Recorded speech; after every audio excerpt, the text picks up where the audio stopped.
A Force Fitness Instructor is the commander's subject matter expert on all things physical readiness, physical fitness, injury prevention, diet and nutrition.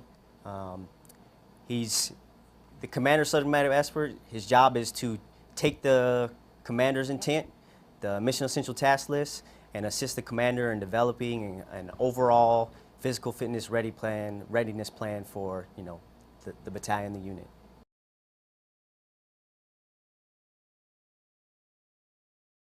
So there are certain aspects, physical fitness, diet and nutrition, injury prevention, and fatigue management. Those are kind of the core concepts of the program, the methodologies, if you will. So the number one thing, the most important thing that they teach at the course, as far as the methodologies, is injury prevention. All right, readiness is a huge issue for us right now. So teaching Marines how to, stay fit, 360 degrees fit, mentally fit, physically fit, all those things tie together. So when we're talking injury prevention, we're talking about lifestyle changes, eating the right way, getting enough rest, and then making sure you're preparing your body, prepping your body for the day's activities. And then when you're done with the day's activities, those physical workouts, that you're taking the time to build in some time to allow your body to recover. So injury prevention, like I said, fatigue management, all those things tie together. So those are the core competencies, the kind of the methodologies to the program right there.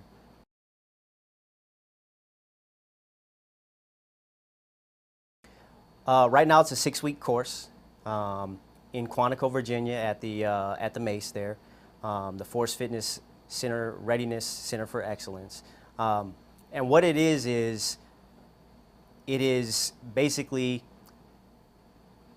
the course is designed, it's not what you think it is. So a lot of Marines, they go to the course and they think it's going to be like every Marine Corps course, right? That you go and it's going to be 6 weeks, the most rigorous training you're ever going to get. They're going to tax your body beyond its belief. You're going to be, stressed out and, all over the place. You're going to be worn out at the end of the day's work. The PT's real, but it's the type of PT you're going to love, because what you put into it is what you're going to get out, right? You're not competing against anybody else in the course. You're competing against yourself, right? To be the best version of yourself that you can possibly be, right? And it's what we need right now in the Marine Corps. It's information, right? It's teaching Marines how to leverage sports science and fitness technology, what's modern, what's happening right now, and leveraging that to make your Marines the best tactical athletes you can be, right? So you go over biomechanics and kinesiology, anatomy and physiology, learning all about the human body, how it functions properly, how it looks and how it functions when it's not functioning properly, when you're doing things wrong, when biomechanics are incorrect, and then how to correct those things, how to coach them, how to teach them. And those are the big things, right? And then, of course, nutrition. Marines always have questions about what they should and shouldn't eat. There's a lot of fad diets out there right now, so they cover all those things, what's good about them, what's bad about them, and how to talk to Marines about having a balanced diet and why that's important, to physical readiness.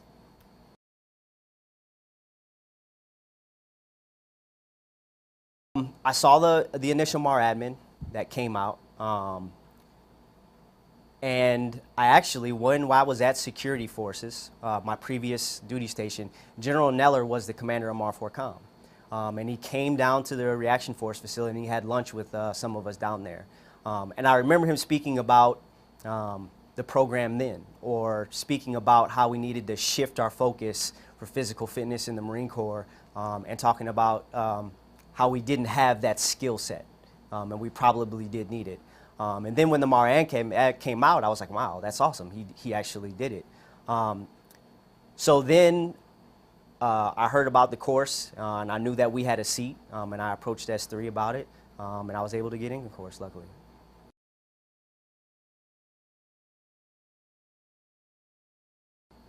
There are some requirements. You're not required to have any kind of instructor background. They recommend it just because it makes it easier to transition into that teacher, trainer, coach type background. You have to have first class PFT and CFT. It actually has to be a 250 or higher for both of those events.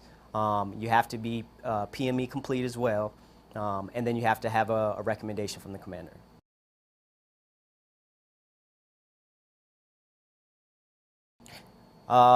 Then I go to my S3. I get my command screening checklist done. Go to medical, make sure that I'm medically able, that I'm on light or limited duty or anything like that. Make sure I'm PME complete, and then it gets routed through my chain of command, through the Sergeant Major and the CO. They sign off on it. I do an inventory PFT and CFT to make sure I'm physically capable of meeting those requirements, regardless of what my scores say. They want to make sure that when I go to the course, I'm able to meet those requirements. And then once the CO signs it, I'm ready to go.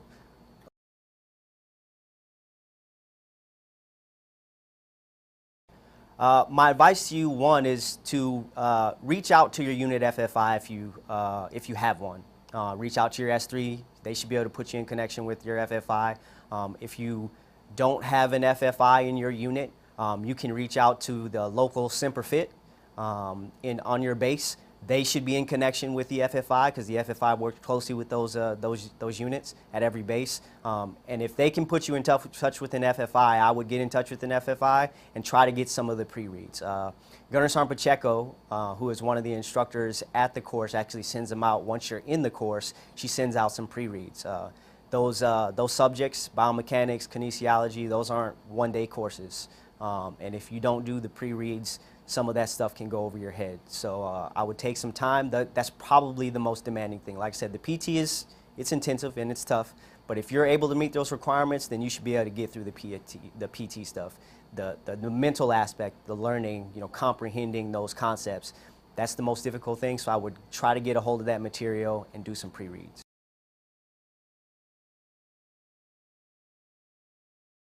Yes, you could also attempt to get HIT certified. So SimperFit can help with that. The HIT certification, a lot of the movements and the techniques are the same. So a lot of the language is the same. A lot of the biomechanics that the HIT instructors teach are going to be the same. So the sooner you can indoctrinate yourself to that process and that language, it's going to be a lot easier to coach them. So when you go to the course and you're going through those coaching exercises, the biomechanics make sense and you're able to repeat them,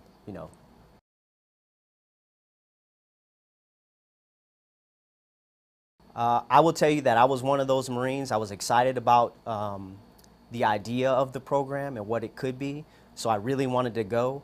But I really still, in the back of my head, was worried that it was going to be a break-off session, right? I'm also a martial arts instructor, so I had been through that before. And I wasn't, at this point in my career and age, I wasn't sure if I was prepared to go through that for 6 weeks. But I really wanted to try, right? And it wasn't that. I would say it was really a breath of fresh air. I really enjoyed my time there. If I could go back, now that they've certified the course and solidified the curriculum, if I could go back, I would. Just because there was that much information, and I was that passionate about it, and I can tell that the instructors were passionate about what they were teaching. There were times in the course where we would just take, we would take an hour, where we had squad instructor time, and we would just talk. Talk about all those things, talk about all those questions your Marines ask you, because Marines ask you about meal plans and workout plans and all those things, and you have those questions as well. And as a staff NCO, you're supposed to be able to answer those questions for them, right? But we don't really have a repository for that knowledge, but we're building it with the FFI program. And that's the big difference, is it was so much information that I had been seeking for a very long time, and it wasn't just 6 weeks of just, pushing yourself to the brink.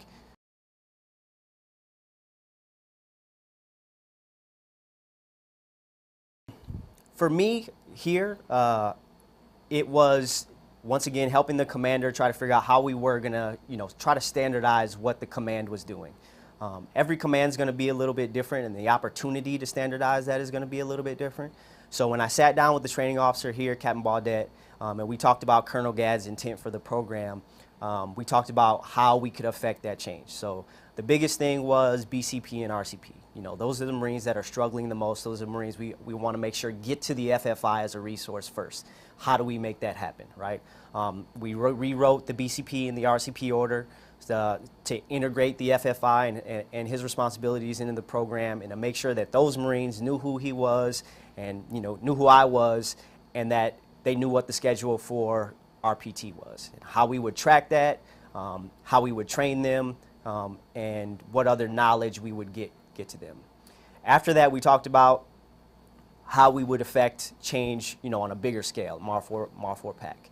So how I would, you know, interact at battalion PT to get the word out about the program. You know, we wanted to make sure that it wasn't just the PT, that I would spend some time kind of sharing some knowledge about the program to get Marines interested, and that after the PT, I would reach out to some of the NCOs to try to build more momentum for the program. So one of the things we did is we organized some more HIT certifications up at the SIPR Fit Center.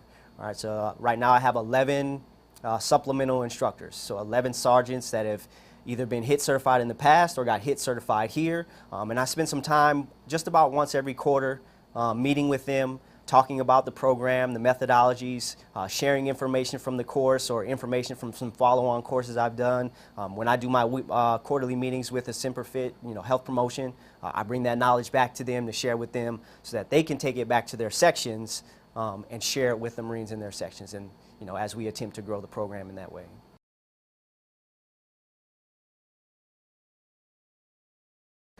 Not necessarily reporting requirements. It is an inspectable item, so we do have to show what we do and how we track it, and I have a calendar for that. The supplemental instructors have a calendar for that that shows who attends PT, and then I will build out the 6-week block programs, and I will share it with them so that everyone knows, you know, what we're doing and that we're on the same page. And then there's a requirement as well, you know, for me, how I track RCP, and that I show up to some PFTs to make sure we're meeting the intent.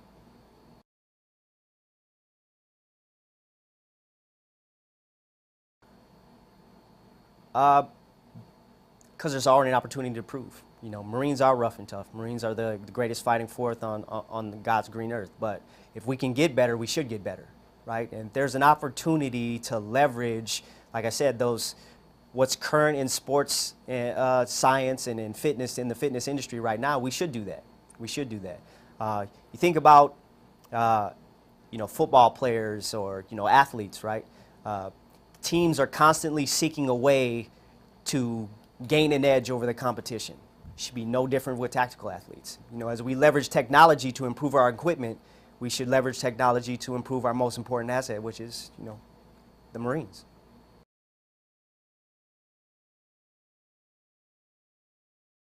Simply because, you know, readiness is key, right? One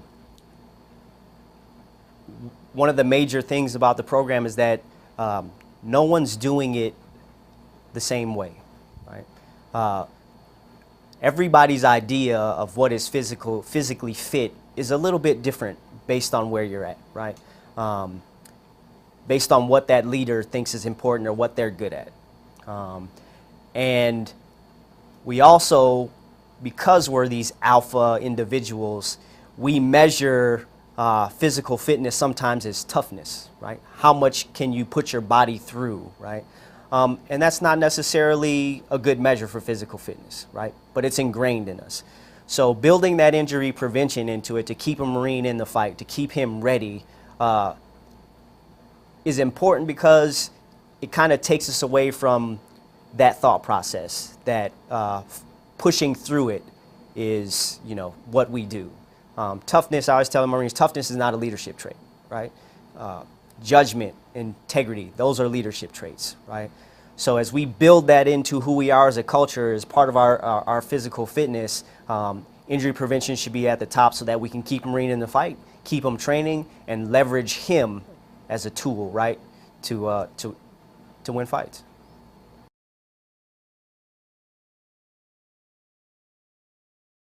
So in Force Fitness, they teach it a little bit differently than MAI. That's one of the things I noticed. So you don't necessarily delve into those specific you know, types of fitness as much.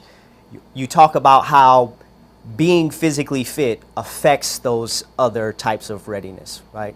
A Marine who is physically fit and makes lifestyle changes to be physically fit makes better decisions, right? A Marine who's conscious of the way he feels and reacts to the way his body feels probably doesn't drink as much. He probably sleeps better, right? Probably tries to be in bed at a decent hour because he wants to be rested, because he cares about his performance, right? He probably puts better food into his body, which means he's healthier. And if he's healthier and he feels better, there is a scientific connection to his mood, right? That he's not depressed, that he feels better about himself, about his current state in life. So we talk about it in those terms, similar to MAI, but a little bit differently, about how physical readiness affects those other type of readiness, and how they're all tied together.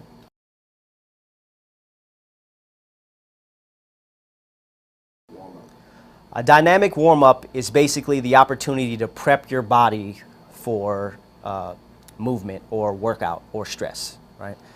So thermoregulation is a word that they use, right? So dynamic warm-up, thermoregulation, warming up the body, right? So when you warm up your muscles, they'll come a little bit more viscous so that they can stretch a little bit more. And if they stretch a little bit more, then there's less chance for injury.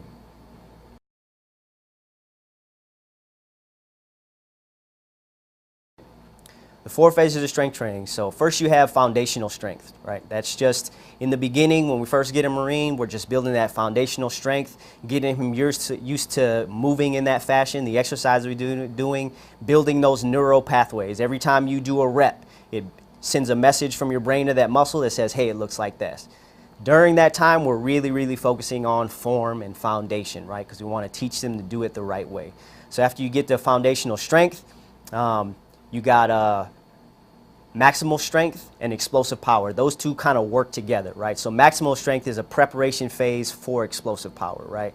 So maximal strength, you want to get used to lifting heavier weight, to pressing that rate, pushing it over a period of time in preparation for explosive strength when we're going to go into those Olympics lifts and really using that whole body power and strength to move some weight around. And then after that, you got muscular endurance, right? That's moderate to low amount of weight over a period of time. We want to really stress those muscles, tack those muscles over a period of time.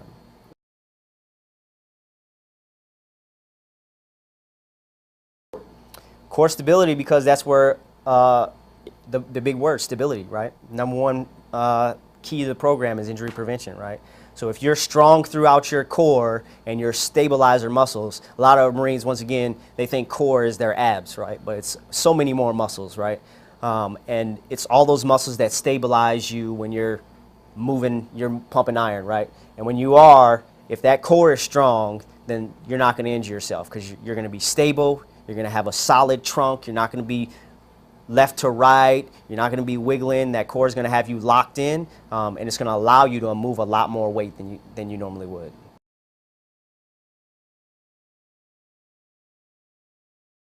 I think they're just looking for Marines that are passionate about, teaching and training Marines. They're looking for those Marines that are passionate about being, trainers and mentors. There's Marines there that look from all walks of life. All MOSs, all shapes and sizes. They're not looking for what you would look for as the, prototype Marine. 6 foot, lean, athletic looking. There's guys that look like me. There are female Marines there. There are Marines that are long, tall, short, and wide. Right? They're looking for people, Marines, that are passionate about the subject, that want to train Marines and want to see us get better. Those are the kinds of Marines they're looking for.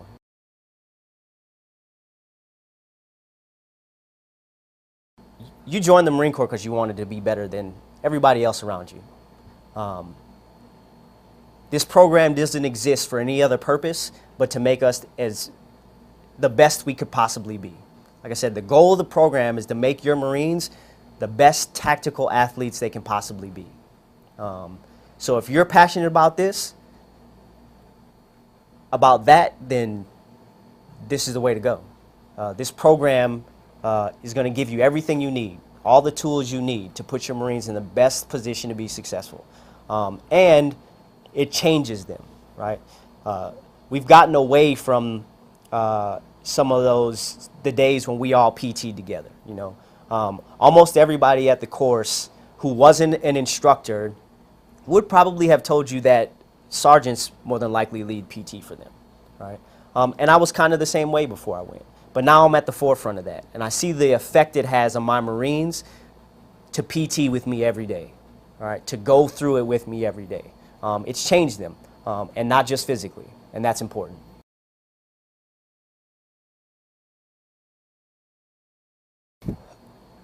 For my Marines specifically, what I've noticed now is it's not my program anymore. So they've invested in it. They've taken ownership in it, right? I've seen them start to take the program, not necessarily change it. They're still following the methodologies, but as far as doing their own investigation, you know, Marines approach me, hey, Gunny, I'm looking into a plant-based diet. I've been reading this and this and this and this, right? Those type of things are important because it tells me that they're making lifestyle changes, which is the goal, right? It's not just something we do, you know, every morning at 06:30. What I've seen is them take ownership of it, what it means to their career, their lives, and implement it on a wider scale, and that's important.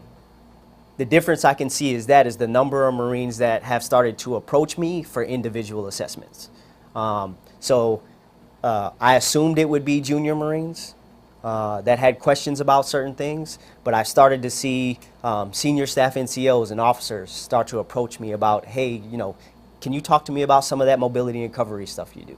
You know, I've heard about it, I've heard about the foam rolling, but I've had this issue going on, and you know, I'm trying to see if there's something else I can do, right? So I've started to be able to set some appointments with those Marines to talk about their concerns, and for me, that's the biggest thing, because I didn't think that the Marines at that level would respond to the program in that fashion, but I've started to see it happen.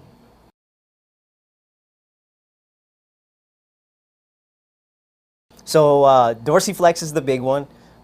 You'll hear that everywhere, but once again, you heard it at the course. So it's one of those things like it's catchy. Marines hear it; it's a buzzword. You know, sometimes they use it when it's not appropriate, but hey, if they're using it, that means they're paying attention, right? So dorsiflex is the big one you'll hear. You know, active core, you know, tabletop, those type of things. It's words that I think they teach us to use on purpose because they're coaching cues, right? So they're important for a reason, but they're also a little bit catchy, so Marines pay attention to them.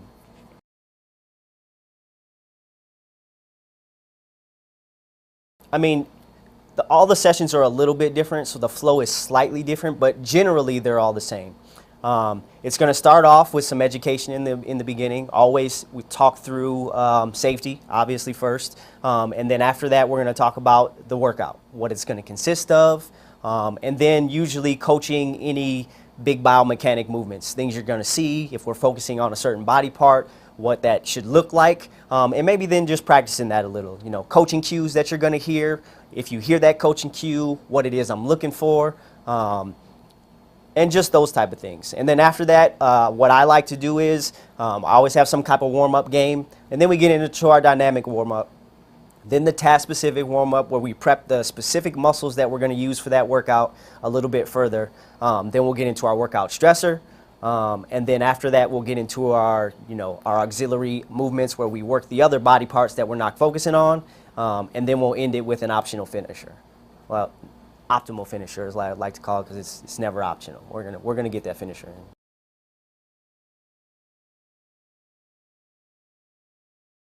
That was the optional finisher. That's kind of like the cherry on top, right? And that's the methodologies for the program, how we run the program, the card systems. They're all kind of similar, right? And the Marine Corps obviously wants FFIs to stick to that program. That way we're all on the same page. We're all using the same language. We're all using the same system. But the optional finisher is a way for the FFI kind of to put his little spin on it without going too far. So this morning, the Sally Challenge was kind of the way we finished our workout. That was my cherry on top to finish the workout. It's an opportunity to spend whatever you got left to close out the workout, right before you get into, stretching and foam rolling, get that recovery piece in.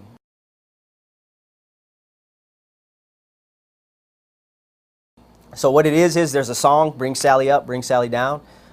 Every time the song says Bring Sally Up, you're in the up push-up position. Every time the song says Bring Sally Down, you're in the down push-up position. But obviously when you're in the down, you're not resting on the deck. You're just as low as you can be without touching the deck. And then when the break hits and the chorus comes in, you're stuck in that position for however long until you hear up or down again.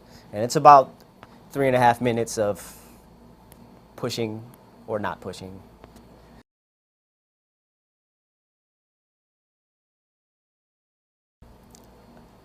I will tell you that my body hasn't felt this good in a long time. I didn't I expected to come back from the course a little bit beat up, but I absolutely didn't. I felt phenomenal, really. My joints, all those things felt really, really well. And the information I learned there, I was always a pretty fit person, and I ate well, but it forced me to look at, was I optimizing what I was doing? Was it best for me? I spent some time, maybe the first month here, just doing assessments on myself. I went and got my blood drawn, had a whole, lab workup done. I went and saw the dietitian on Tripler. I went to health promotion myself, just to know what the process was in case I needed to get a Marine through that process, but two, to do some self-evaluation. So I took that time, and doing it every day has allowed me to just become a better coach, right? So not only have my Marines gotten better, I've gotten better at trying to get it across my message.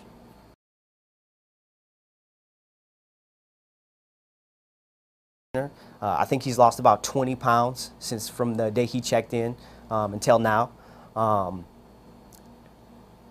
And more than anything, I think it's, how hard he works, right? So in the beginning, it was difficult, and he was pushing through, trying to get through it.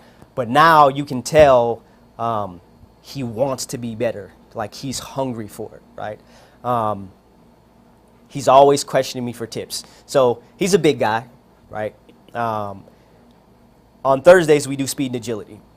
And for bigger guys, those agility drills can make you feel kind of awkward, right? You're stepping in and out of ladders, you're jumping over hurdles, you're dipping in and out of cones. But I will tell you that no one works harder than he does. Absolutely no one. I can tell in every drill he's focused. He wants to do it as right as he possibly can. He's down on the ground trying to get as low as he can, touching cones. He's tapping through every ladder, and he's pushing himself to be the best version of him that he can possibly be.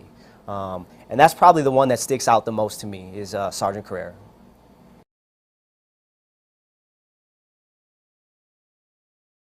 Intent is for it to be at that squad company level. That's going to take some time to build that cadre of FFIs. But that would be best. I would recommend that. I think at the company level, if you could have one in your squad, it'd be good. But the company level should probably be about right. For a place like Marfor Pack, obviously that's a little bit different. It would be great to have an FFI in every section. I don't know if that's realistic necessarily. But here, if you could have 3, I think that would be best. And then you could train those supplemental instructors to take that direction. There's always going to be missions. We're an Op 4 here, so things are going to happen. I'm going to get pulled, and someone's got to be able to, carry that baggage.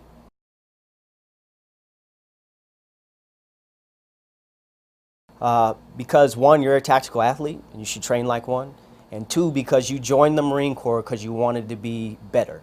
And the goal of this program is for you to be the best version of yourself that you can possibly be. And that's what's in it for you, to be better today than you were yesterday.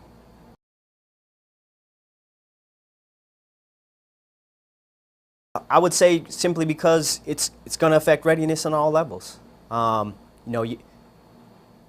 Your Marines should be fit. They should be physically fit, mentally fit, spiritually fit. And all those things, like I talked about earlier, are tied together. are tied together. There's no way for a leader to impress upon the values and cultures, the cultural values and morals that he wants for his section, his shop, his platoon, his company, than out on the PT field. It's just how we're built. The opportunity to do that is out there in that grass. I mean, science even says that you're more receptive to knowledge after physical activity. It's why in MAI they teach you to give tie-ins after the workout, right? So that's where we make those cultural changes. We have some things going on in our core right now that aren't that glowing. So we got to make some adjustments. This program is a part of that, and any leader who cares about the core and cares about their Marines should want to be a part of that change.